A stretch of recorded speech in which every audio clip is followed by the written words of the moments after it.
तो आज के वीडियो में जो हमें चैप्टर कवर करना है वो है हमारा नेशनल इनकम। ये आपकी यूनिट नंबर 1 है मैक्रो इकोनॉमिक्स की। इसकी वेटेज एग्ज़ाम में 10 मार्क्स की रहती है, जिसमें से अगर बात करें तो 6 मार्क्स में एक न्यूमेरिकल की उम्मीद की जाती है। कभी कभी ये न्यूमेरिकल जो है आपका 3 मार्क्स का न्यूमेरिकल हो जाता है और 3 मार्क्स का थ्योरेटिकल क्वेश्चन भी हो जाता है। एक 3 मार्क्स का क्वेश्चन इसमें बनता है और इसके अलावा एक MCQ बनता है। अगर ब्रेकडाउन की बात करें तो 10 नंबर इसमें ऐसे ब्रेकडाउन होते हैं। नेशनल इनकम की जो आपकी यूनिट है उसके अंदर आपका चैप्टर 1, चैप्टर 2, चैप्टर 3 और चैप्टर 4, ये 4 चैप्टर्स जो होते हैं हमारे वो कवर किए जाते हैं। चैप्टर 1 के अंदर ऐसा कुछ खास नहीं है जो आपसे पूछा जाता हो, बस अगर आप एक बार रीडिंग भी कर लोगे उसकी तो मोर देन इनफ है। ठीक है, चैप्टर 2 से हम स्टार्टिंग करते हैं। चैप्टर 2 को स्टार्ट करने से पहले हमें कुछ बेसिक कॉन्सेप्ट्स हैं जो पता होने चाहिए। जैसे सबसे पहले हमें पता होना चाहिए इकोनॉमी के बारे में। ठीक, इकोनॉमी की डेफिनेशन वैसे पूछी नहीं जाती है, लेकिन बेसिक कॉन्सेप्ट के लिए हमें पता होनी चाहिए इकोनॉमी की डेफिनेशन। इकोनॉमी क्या होता है? इकोनॉमी एक सिस्टम होता है जो हमें प्रोवाइड करता है। क्या प्रोवाइड करता है? Means of living. ठीक, इकोनॉमी हम कह सकते हैं एक सिस्टम है जो हमें मीन्स ऑफ लिविंग प्रोवाइड करता है, मतलब पैसे कमाने का ज़रिया प्रोवाइड करता है और ज़िंदगी जीने का ज़रिया प्रोवाइड करता है। अब इकोनॉमी की बात आती है तो इकोनॉमी के अंदर कौन कौन से लोग होते हैं? तो इकोनॉमी के अंदर बात करें हम, बेसिकली हमारे 4 लोग माने जाते हैं। पहला हाउस होल्ड, दूसरा आपका प्रोड्यूसर जिसे हम फर्म्स भी कहते हैं। ठीक, तीसरा आपका गवर्नमेंट और चौथा होता है हमारा रेस्ट ऑफ वर्ल्ड। मतलब 4 लोग हर देश की इकोनॉमी के अंदर एग्जिस्ट करते हैं। अब इकोनॉमी भी टाइप्स की होती है, मतलब अगर किसी इकोनॉमी के अंदर मात्र 2 लोग हैं तो वो कहलाती है 2 सेक्टर इकोनॉमी। लेकिन अगर किसी इकोनॉमी के अंदर 3 लोग एग्जिस्ट करते हैं, हाउस होल्ड, प्रोड्यूसर और गवर्नमेंट, तो वो कहलाती है 3 सेक्टर इकोनॉमी।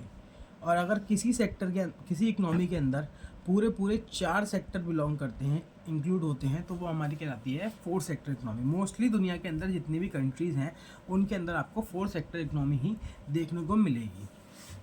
ठीक, तो अब हमारा इससे क्या लिंक है? हमारा इससे लिंक जो है, हमारे जो पूरी इकोनॉमिक्स आपको पढ़नी है, अगर बात करें क्लास 12th के अंदर, वो आपकी 2 सेक्टर के ऊपर ही बेस्ड है। मतलब इस पूरी इकोनॉमिक्स में हम एक अजम्पशन लेके चल रहे हैं कि हमारे देश में मात्र और मात्र 2 ही सेक्टर्स हैं, एक हाउस होल्ड और दूसरा प्रोड्यूसर। तो पहली चीज़ तो आपको अपने दिमाग में ये रखनी है।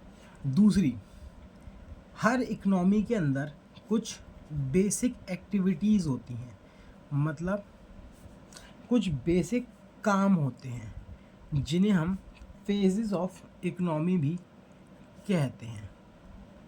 तो ये 3 नंबर के लिए याद कर सकते हो आप, पहले कई बार 3 नंबर में ये पूछा गया है। तो सबसे पहली एक्टिविटी इकोनॉमी के अंदर क्या होती है? सबसे पहला फेज़ क्या होता है? सबसे पहली एक्टिविटी होती है प्रोडक्शन की। ठीक, प्रोडक्शन का मतलब क्या होता है? Any activity which result in value addition. कोई भी एक्टिविटी जिसका नतीजा क्या निकल के आता है? वैल्यू एडिशन निकल के आता है। अब वैल्यू एडिशन का मतलब क्या होता है? वैल्यू एडिशन मतलब आप समझ सकते हो, जैसे मैंने मान लो कोई चीज़ खरीदी, उसकी कॉस्ट 500 रुपये थी, मैंने उसमें थोड़े से चेंजेस करे और उसे कितने का बेच दिया? मान लो 600 रुपये का बेच दिया। ठीक, तो अगर मैं इसमें बात करूं तो 500 रुपये तो इसकी पहले से वैल्यू थी। जो 100 रुपये मैंने एक्स्ट्रा में बेचा, ये 100 रुपये यहाँ पे क्या कहलाएंगे? वैल्यू एडिशन कहलाएंगे। ठीक, तो पहले टर्म आपको ये ध्यान रखनी है, वैल्यू एडिशन, ये आगे बहुत काम आएगी। उसके अलावा अगर हम बात करें दूसरी आपको क्या याद रखनी है? दूसरी आपको याद रखनी है कंजप्शन। किसी भी इकोनॉमी में दूसरा काम होता है कंजप्शन। अब कंजप्शन किसका होगा? गुड्स एंड सर्विसेज का होगा। अब करेगा कौन? बाय हाउस होल्ड करेंगे। किस लिए करेंगे? For satisfaction of their wants.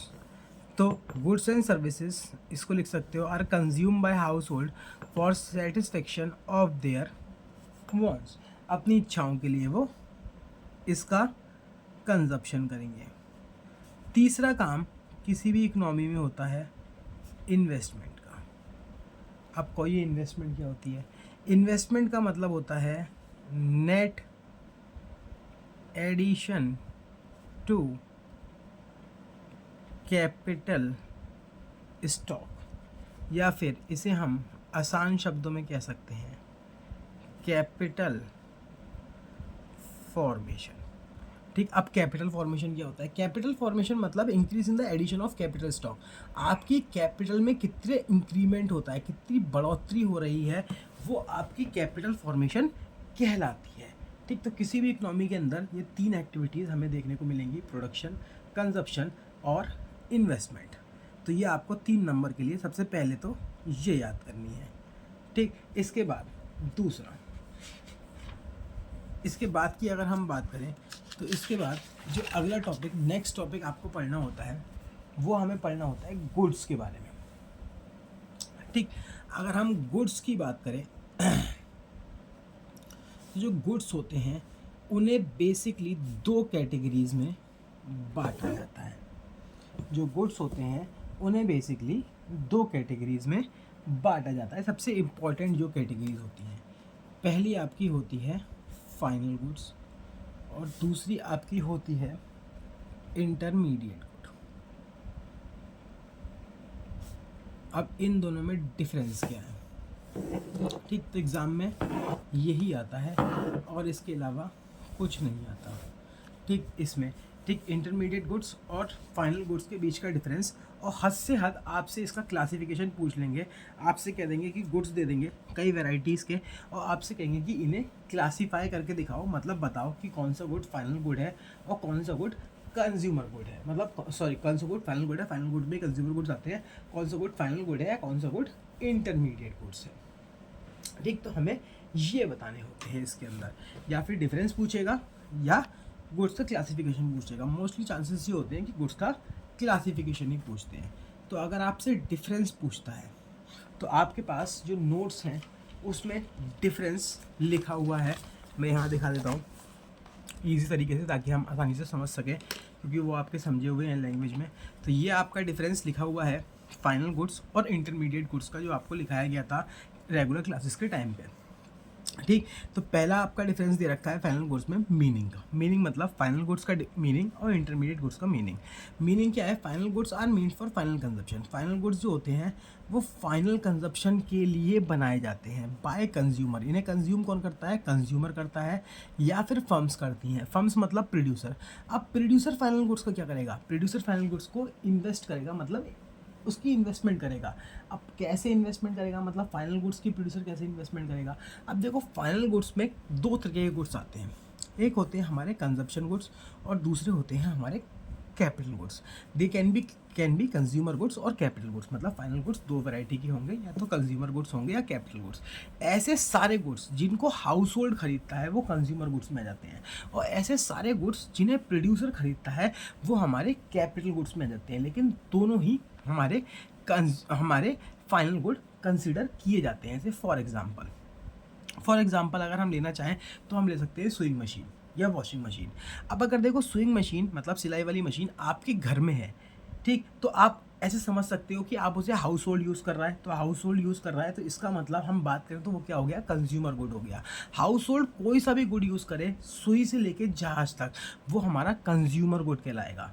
ठीक, लेकिन अगर प्रोड्यूसर सेम स्विंग मशीन का इस्तेमाल कर रहा है या वॉशिंग मशीन का इस्तेमाल कर रहा है, जैसे कि अगर कोई टेलर है वो स्विंग मशीन का इस्तेमाल कर रहा है, कोई ड्राई क्लीनर है वो वॉशिंग मशीन का इस्तेमाल कर रहा है, तो उसके लिए वो कैपिटल गुड है, वो एज अ इन्वेस्टमेंट वर्क कर रही है, वो उसका इस्तेमाल कर रहा है और गुड्स को प्रोड्यूस करने के लिए, ठीक। तो इसीलिए वो क्या माना जाएगा, कैपिटल गुड्स माना जाएगा। मोस्टली कैपिटल गुड्स के अंदर मशीन्स वगैरह आती हैं, ये हमारे ड्यूरेबल गुड्स होते हैं और ये काफ़ी लंबे समय तक चलते हैं। कंजप्शन गुड्स जो होते हैं वो हमारे हर तरीके से आ जाते हैं, उसके अंदर ड्यूरेबल भी आ जाएंगे, सेमी ड्यूरेबल भी आ जाएंगे, नॉन ड्यूरेबल भी आ जाएंगे, ठीक, और सर्विसेज भी आ जाती हैं हमारी, ठीक। अब ये हो गया। अब इंटरमीडिएट गुड्स क्या होते हैं? इंटरमीडिएट गुड्स वो गुड्स होते हैं जिनका प्रोड्यूसर इस्तेमाल करता है रॉ मटेरियल के लिए, या फिर इनका इस्तेमाल किया जाता है रीसेल के लिए, गुड्स को दोबारा से बेचने के लिए, वो हमारे इंटरमीडिएट गुड्स कहलाते हैं। ट्रांसफॉर्मेशन की बात करें मतलब दूसरा डिफरेंस कि फाइनल गुड्स को आगे ट्रांसफॉर्म नहीं किया जा सकता, लेकिन रॉ मटेरियल्स मतलब इंटरमीडिएट गुड्स इन्हें आगे ट्रांसफॉर्म किया जा सकता है, ये हमें पता ही है, ठीक। हम खाली नेशनल इनकम निकालते समय ही फाइनल गुड्स की वैल्यू को कंसिडर करते हैं, इंटरमीडिएट गुड्स की वैल्यू कभी भी कंसिडर नहीं की जाती। अब सवाल आता है क्यों? तो इसका जवाब अभी थोड़ी देर में हम देखेंगे क्यों, तब तक बुद्धि मारो, हो सकता है आपको समझ में आ जाए। एग्जाम्पल्स, इसके एग्जाम्पल्स वैसे तो यहाँ बेसिक लिखे हुए हैं, जैसे car purchase by household, book purchase by students, ठीक है, car purchase by taxi driver, ये सारे फाइनल गुड्स हैं। जैसे chalk produce in purchase in school वालों ने चौक खरीदी, तो उनके लिए वो क्या है, चौक जो है अगर हम बात करें इंटरमीडिएट गुड्स है। क्यों? क्योंकि उस चौक की मदद से वो सर्विसेज जनरेट करेंगे, ठीक। सर्विसेज भी तो एक तरीके का गुड्स ही हम कंसिडर करेंगे, बस बात ये है वो इनविजिबल गुड हो गया, ठीक। Stationery purchase by dealer, resale के लिए इस्तेमाल करेगा, ठीक। Seeds purchase by farmer, raw material की तरह उससे फसल उगाएगा, आगे बेचेगा। तो ये हमारे कौन से गुड्स होते हैं, फाइनल और इंटरमीडिएट गुड्स होते हैं। अब डिस्टिंग्विश कैसे करेंगे वो हम आगे देखेंगे, उसकी कोई दिक्कत नहीं है। तो फाइनल गुड्स हो गए। अब फाइनल गुड्स के बाद अगला जो एग्ज़ाम में चीज़ पूछी जाती है वो पूछी जाती है, इसके बाद अगर अगला बाई चांस ये डिफरेंस मिस हो जाता है तो मोस्टली डिफरेंस के चांसेस क्या होते हैं आने के, तो अगला जो डिफरेंस आता है वो आपका इसी पे देख लेते हैं हम, उसको भी नोट्स में देख लेंगे। वो आपका आता है, ये हो गया कवर, इसके बाद आपका आता है कैपिटल गुड्स का और कंज्यूमर गुड्स का, ठीक। अगला एग्जांपल हमारा ये क्रिएट होता है कि कैपिटल गुड्स क्या है या कंज्यूमर गुड्स क्या है, तो उन्हें भी कंसिडर कर लेते हैं फटाफट से। कंज्यूमर गुड्स और कैपिटल गुड्स, इनके बीच का डिफरेंस देख लेते हैं। कंज्यूमर गुड्स कौन से हैं? वो सारा सामान जो मैं तुम्हें बताया जिनका इस्तेमाल कंज्यूमर करे, चाहे वो सुई हो चाहे जहाज। अब कंज्यूमर, मैं और तुम गुड्स का इस्तेमाल किस लिए करेंगे? अपनी इच्छाओं को पूरा करने के लिए करेंगे, for satisfaction of his wants, ठीक। कैपिटल गुड्स मतलब मशीन्स वगैरह जिनका इस्तेमाल प्रोड्यूसर करे। प्रोड्यूसर उसको क्या करेगा, या प्रोड्यूसर ऑब्वियस सी बात है उसको दूसरे गुड्स को प्रोड्यूस करने के लिए इस्तेमाल करेगा, लेकिन अगर रॉ मटेरियल है तो वो उसको दोबारा किसी और गुड्स को बनाने के लिए इस्तेमाल करेगा, लेकिन सिंगल टाइम यूज़ हो पाएगा। लेकिन कैपिटल गुड्स में वो मशीन्स होंगी जिनका बार बार यूज़ किया जा सके, ठीक। Repeatedly use in the process of production. Raw material नहीं लेंगे, रॉ मटेरियल तो खाली एक ही बार प्रोडक्शन में इस्तेमाल होगा, उसके बाद उसे दोबारा इस्तेमाल नहीं किया जा सकता। लेकिन मशीन्स वगैरह जो हैं वो हमारी प्रोडक्शन में बार बार इस्तेमाल की जा सकती हैं। ड्यूरेबिलिटी का मतलब कि कितने समय तक गुड्स चलेंगे। कंज्यूमर गुड्स जो होते हैं वो ड्यूरेबल भी होते हैं और नॉन ड्यूरेबल भी होते हैं। ड्यूरेबल मतलब लंबे समय तक चलते हैं, नॉन ड्यूरेबल मतलब एक बार इस्तेमाल करने पे सिंगल यूज़ गुड्स होते हैं, और सेमी ड्यूरेबल गुड्स होते हैं मतलब 2-3-4 साल तक चलते हैं, ठीक। तो इस तरीके के हमारे ये गुड्स होते हैं। कैपिटल गुड्स मोस्टली आपके हमेशा ड्यूरेबल ही होंगे, सारी मशीन्स लंबे समय तक चलती हैं। तो इस समय लिखा भी अभी है, car purchase bye Ramu, ice cream purchase by Shyamu. ये हमारे एग्जाम्पल आप ले सकते हो किनके, कंज्यूमर गुड्स के। लेकिन अगर कैपिटल गुड्स में आओ, machine and equipment etcetera purchase by producer ही खरीदेगा कैपिटल गुड्स, हम लोग नहीं खरीदेंगे। मतलब कोई भी मशीन अगर हम खरीद के लेके आते हैं, हाउस होल्ड खरीद के लेके आएगा तो वो आपकी कंज्यूमर गुड होगी, लेकिन अगर उसी को प्रोड्यूसर खरीदेगा तो वो कैपिटल गुड्स होगी। दोनों ही सिचुएशन में वो क्या कंसिडर की जाएगी, फाइनल गुड कंसिडर की जाएगी। तो ये चीज़ इसमें आपको ध्यान रखनी है। अब जो मैंने बताया कि डिफरेंस हो गया, डिफरेंस के बाद क्या पूछ सकते हैं? डिफरेंस के बाद पूछ सकते हैं कि भाई गुड्स को क्लासीफाई करो। अब गुड्स को जब भी आप क्लासीफाई करोगे तो गुड्स को क्लासीफाई करने से पहले आप कुछ क्वेश्चंस पूछोगे। उस क्वेश्चन को पढ़ने के बाद अपने मन में, अपने दिमाग से, अपने दिल से पहला क्वेश्चन क्या पूछोगे, पहला पूछोगे आपको सामान दिया हुआ होगा, स्टेटमेंट दिया होगा, goods purchase by this this this. तो सबसे पहला आप क्वेश्चन ये पूछोगे, गुड किसने खरीदा। ठीक, सबसे पहले आप ये पूछोगे गुड्स किसने खरीदा। इसका जैसे ही आप स्टेटमेंट पढ़ोगे, उस स्टेटमेंट को ध्यान से पढ़ने के बाद आपको जवाब मिलेगा कि वो गुड किसने खरीदा। मतलब जैसे फॉर एग्जांपल, मैं 2 एग्जांपल लेता हूँ यहाँ पे। Machine purchase by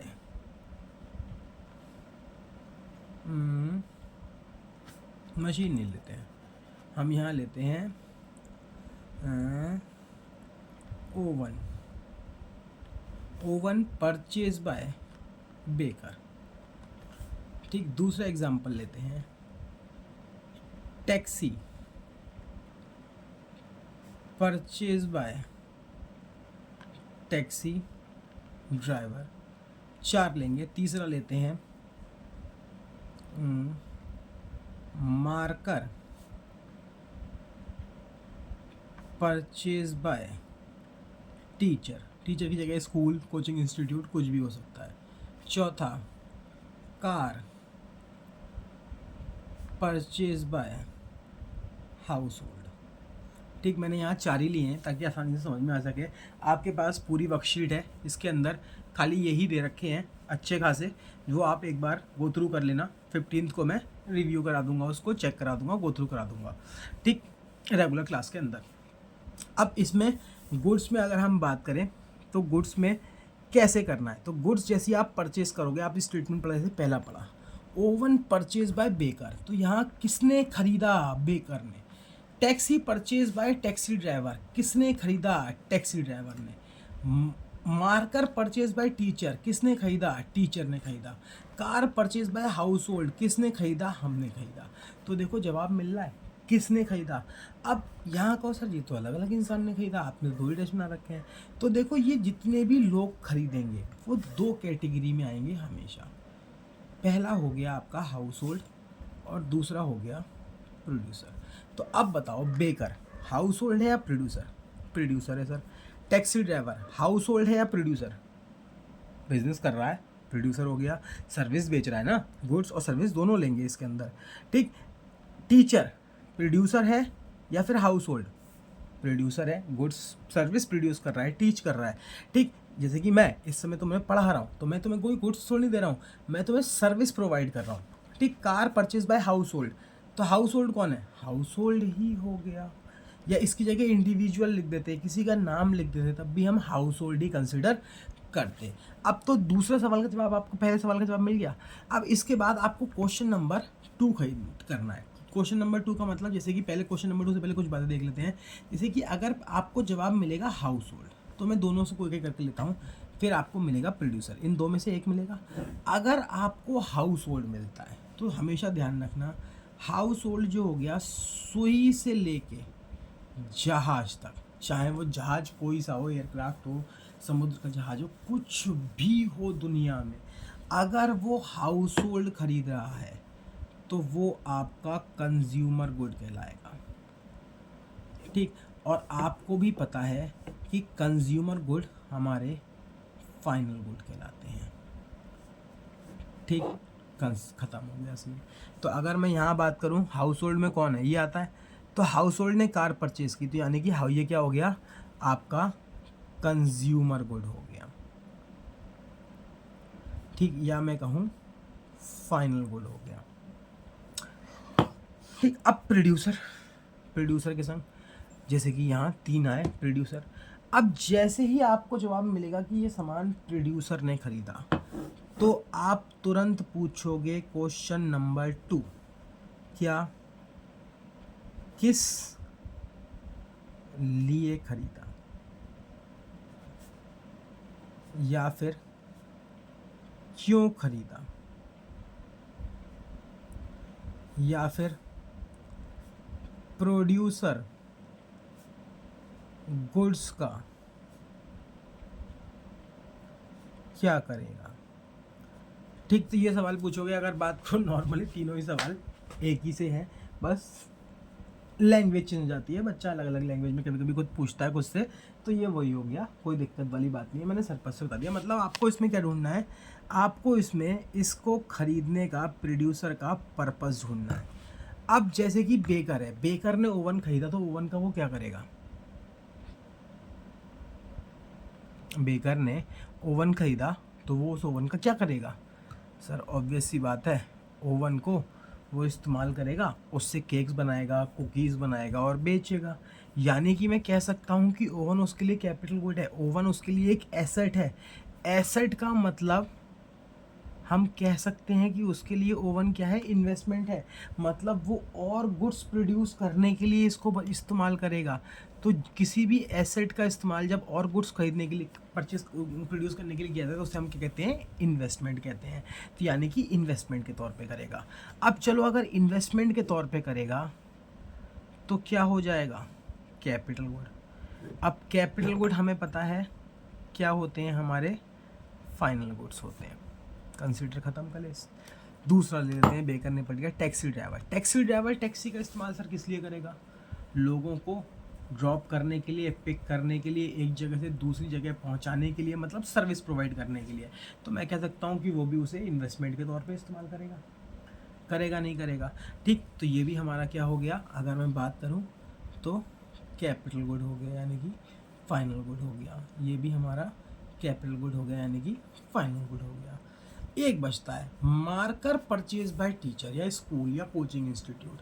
coaching institute ने मार्कर खरीदा या टीचर ने हमारे मार्कर खरीदा, ठीक। तो वो हमारा किस में आता है, ठीक। जैसे मैं ही मार्कर खरीदता हूँ कोचिंग में पढ़ाने के लिए, तो वो मेरे लिए क्या है, इन्वेस्टमेंट है। ओ हाँ सर, उसे आप बार बार उसे आप इस्तेमाल कर रहे हो एजुकेशन को प्रोड्यूस करने के लिए। हाँ, इस्तेमाल कर रहा हूँ एजुकेशन को प्रोड्यूस करने के लिए। लेकिन क्या मार्कर जो है कैपिटल गुड्स की कैटेगरी में आता है, मतलब अगर मैं बात करूं, क्या मार्कर लंबे समय तक चलेगा। कैपिटल गुड्स की भी कुछ है ना, मशीन्स आती है। मशीन्स का मतलब जो फिक्स एसेट्स हैं हमारी, मोस्टली कैपिटल गुड्स में हमारी, वो कंसिडर की जाएंगी।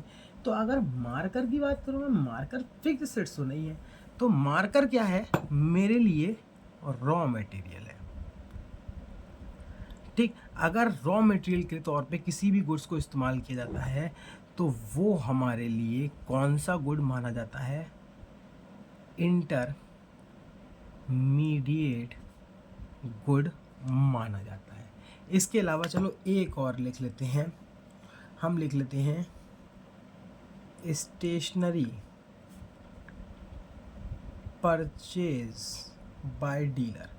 डीलर ने, दुकानदार ने स्टेशनरी खरीदी। अब दुकानदार क्या करेगा सर, दुकानदार पहले तो सोचो है कौन, हाउस होल्ड है या प्रोड्यूसर। सर हाउस होल्ड तो नहीं है, हाउस होल्ड में तो लोग आएंगे हमारे तुम्हारे जैसे। तो यानी कि दुकानदार तो प्रोड्यूसर हो गया मेरे लाल, फर्म में आ जाएगा।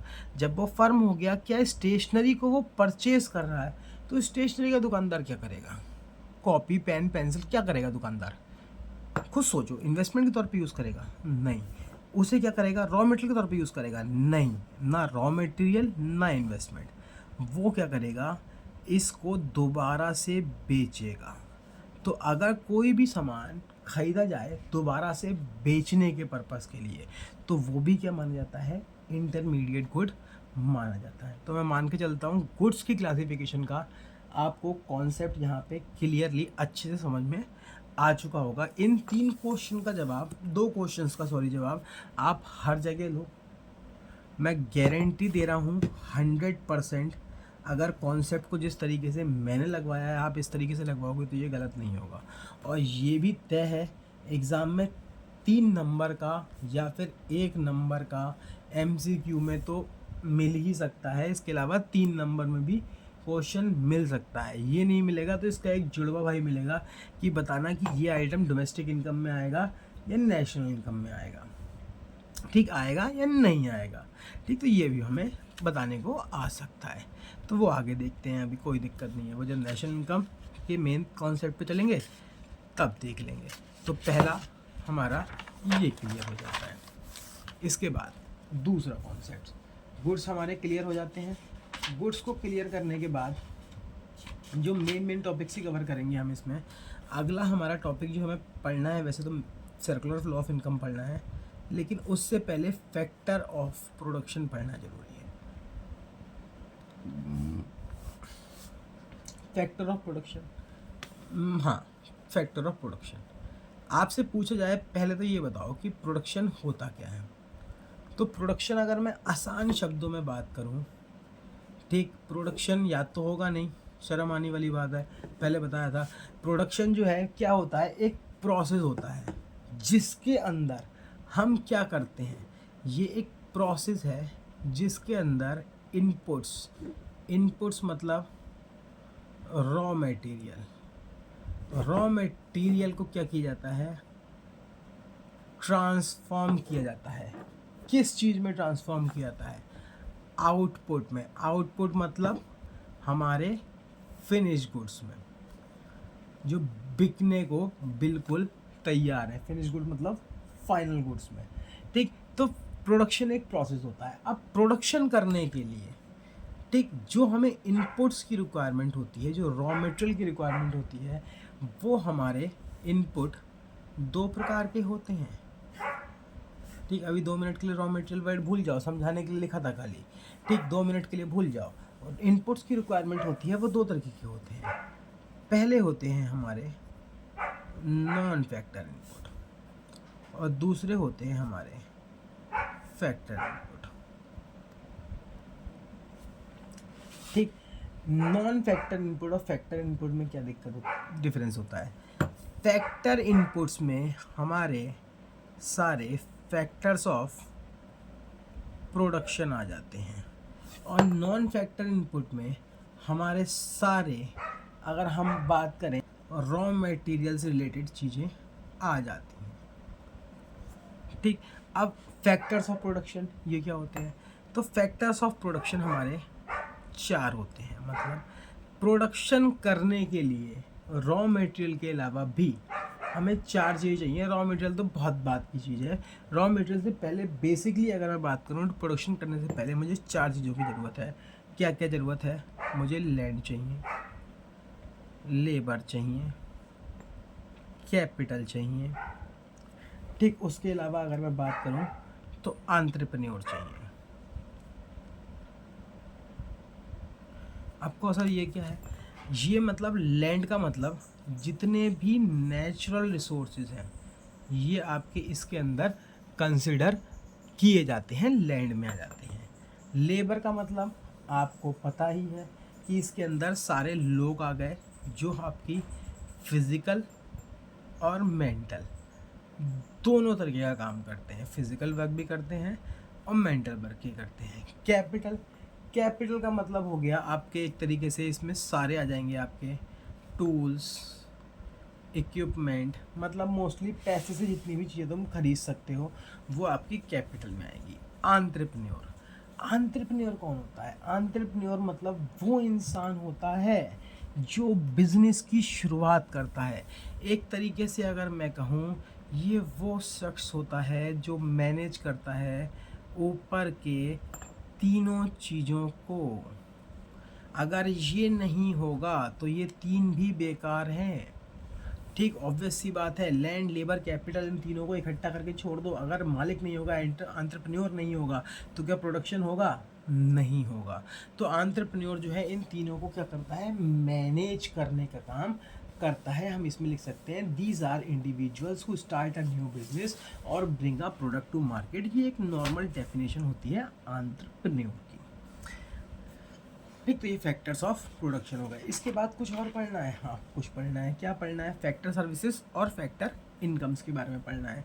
ये क्या ध्यान होता है, फैक्टर सर्विसेज और फैक्टर इनकम्स। तो फैक्टर सर्विसेज और फैक्टर इनकम्स 2 मिनट में देख लेते हैं। फैक्टर सर्विसेज मतलब अगर मैं बात करूँ इन सब चीज़ों को लेने के बदले, ये 4 आइटम जो मैंने यहाँ पे पढ़े, इन चारों आइटम्स को एक्वायर करने के लिए मुझे कुछ ना कुछ पे करना पड़ता है। जैसे लैंड, अगर लैंड मैं चाहता हूँ तो मुझे इसका किराया देना पड़ेगा, ऑब्वियस सी बात है। लेबर, अगर मैं किसी लोगों को काम करने के लिए लेके आता हूँ तो उन्हें वेजेस या सैलरीज देनी पड़ेंगी। अगर मैं कैपिटल, पैसा लेके आता हूँ तो इसके बदले मुझे ब्याज देना पड़ेगा। और एंटरप्रेन्योर अगर तुम ही होगे, अपने बिजनेस में इतनी मेहनत करोगे तो क्या लोगे, प्रॉफिट लोगे नहीं लोगे। तो ये सारी चीज़ें जब हम ये चीज़ें प्रोवाइड करते हैं, देखो दोनों बातें समझो ध्यान से। अगर मैं बात करूँ हाउस होल्ड, हाउस होल्ड ही है, दुनिया में लोग ही तो हैं, हर देश के अंदर लोग ही तो हैं। इन हाउस होल्ड में से कुछ लोग होते हैं जो निकल के प्रोड्यूसर बन जाते हैं और बाकी के बचे लोग हाउस होल्ड ही रह जाते हैं। जब ये बचे हुए house hold, land, labour, capital और एंटरप्रेन्योर, ये प्रोड्यूसर, मतलब इनमें से ही तो निकल गया प्रोड्यूसर। अब प्रोड्यूसर के पास लैंड, लेबर, कैपिटल कहाँ से आएगी, इन्हीं हाउस होल्ड से तो आएगी, ऑब्वियस सी बात है। तो प्रोड्यूसर को इन हाउस होल्ड को इन तीनों चीज़ों के बदले कुछ ना कुछ देना पड़ेगा, चारों चीज़ों के बदले। तो जब प्रोड्यूसर इन चारों चीज़ों के बदले इन्हें ये चीज़ें देता है तो इसे हम कहते हैं फैक्टर पेमेंट्स। ठीक, किसके बिहाफ पे, किसके पॉइंट ऑफ व्यू से समझाया मैंने अभी, प्रोड्यूसर के पॉइंट ऑफ व्यू समझाया, ध्यान समझना। जब प्रोड्यूसर हाउस होल्ड को ज़मीन के बदले, हाउस होल्ड से प्रोड्यूसर ने ज़मीन ली, उसके बदले रेंट दिया, हाउस होल्ड से प्रोड्यूसर ने लेबर ली, उसके बदले वेजेस दी, हाउस होल्ड से प्रोड्यूसर ने कैपिटल ली, उसके बदले इंटरेस्ट दिया, हाउस होल्ड से प्रोड्यूसर खुद घर पे चल के आया, उसने उसके बदले प्रॉफिट लिया। तो ये प्रोड्यूसर के पॉइंट ऑफ व्यू से फैक्टर पेमेंट है, खर्चा है। लेकिन अगर मैं यही हाउस होल्ड के पॉइंट ऑफ व्यू से देखूं तो हाउस होल्ड के पॉइंट ऑफ व्यू से ये फैक्टर इनकम्स हो जाती हैं हमारी। ठीक, ये क्या हो जाती हैं हमारी, फैक्टर इनकम्स हो जाती हैं। इसमें कोई समस्या यहाँ तक उम्मीद करता हूँ नहीं होगी। ठीक, अब ये चार आइटम किसी और नाम से भी जाने जाते हैं, हाँ, तो ये चार आइटम आपके फैक्टर सर्विसेज के नाम से भी जाने जाते हैं। तो फैक्टर इनकम और फैक्टर पेमेंट्स के बीच में डिफरेंस पूछ लिया जाता है कभी कभी। तो फैक्टर पेमेंट्स के बीच में और ट्रांसफ़र इनकम्स के बीच में, मतलब ट्रांसफ़र इनकम और फैक्टर पेमेंट्स, ठीक है, सीधे आप फैक्टर पेमेंट्स को समझ में आ गया। ये होता है जो हम ये चार सर्विस प्रोवाइड करते हैं, तो इन चारों के बदले मिलने वाली कोई भी चीज़ हमारी फैक्टर कहलाती है, फैक्टर सर्विस कहलाती है, या फैक्टर इनकम, फैक्टर पेमेंट कहलाती है। ठीक है, अब यही चार जो होती हैं ध्यान रखना फैक्टर में आती है। इनके अलावा जितने भी चीज़ें होंगी वो सारी यूनिलेटरल होंगी। जैसे फॉर एग्जांपल अगर आपने किसी को गिफ्ट्स भेजा, डोनेशन दी, आपको घर से पॉकेट मनी मिली, आपने किसी की मदद के लिए पैसे दिए, आपने ब्याज चुकाया, ठीक, ब्याज नेशनल डेप्ट इंटरेस्ट हो गया, मतलब गवर्नमेंट जब कंजप्शन के लिए बोरो करती है तो इसमें जाता है हमारा स्कॉलरशिप्स वगैरह हो गई, ये हमारी किसका पार्ट मानी जाती हैं, ट्रांसफ़र पेमेंट्स का पार्ट मानी जाती हैं। ट्रांसफ़र पेमेंट्स मतलब वो खर्चे होते हैं, वो इनकम्स होती हैं, याद कर लो, जिसके बदले हमें कुछ पे नहीं करना पड़ा। जैसे फॉर एग्जांपल अगर तुम्हें वेजेस चाहिए तो तुम्हें जाके मेहनत करनी पड़ेगी, अगर तुम्हें ब्याज चाहिए तो तुम्हें पैसा अपना बैंक में जमा करना पड़ेगा, अगर तुम चाहते हो प्रॉफिट कमाना तो तुम्हें बिजनेस करना पड़ेगा, अगर तुम चाहते हो तुम्हारे पास ज़मीन है, तुम्हें उसका किराया मिले तो तुम्हें उसे किराए पे उठाना पड़ेगा, ऑब्वियस सी बात है। लेकिन तुम